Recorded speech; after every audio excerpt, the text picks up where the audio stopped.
Batang lalaki nga kapin usa ka tuig nang dunay nakakabit nga bakal sa tiil nga nawagan og tabang. Atong siren niyang kahimtang karon, pinaagi ni report. Agosto tuig 2019, aksidenteng naligsan og bakho ang 12 anyos nga si Miguel Rondina. Daling nadala siya sa ospital aron matambalan. Gani nakadawat pa kini og tabang pinansyal gikan sa kumpanya nga mo'y sad-an sa insidente.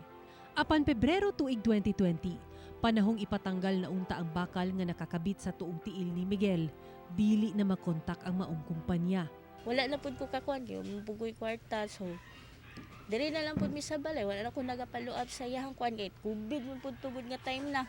Ikaupat sa unong kamag-igsuon si Miguel. Pangandoy niyang mahimong doktor sanglit buot kuno niya makatabang sa mga nanginahanglan. Apan sukad-sukad, wala pa kini nakatungtong og eskwelahan.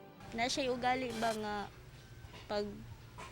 pag sumugon siya, manapat siya. 10,000 pesos ang kinahanglan sa pagpatanggal sa metal pins. Dakong kantidad para sa inahang si Cecil nga kanhing masahista nga nawad-an og trabaho tungod sa pandemya. Nakita kayo?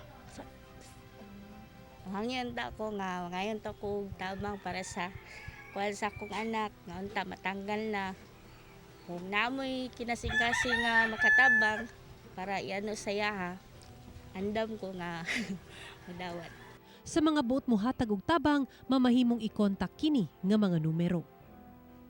Kauban si Jojo Solarte sa kamera, ako si Sara Hilomen Velasco para sa One Mindanao.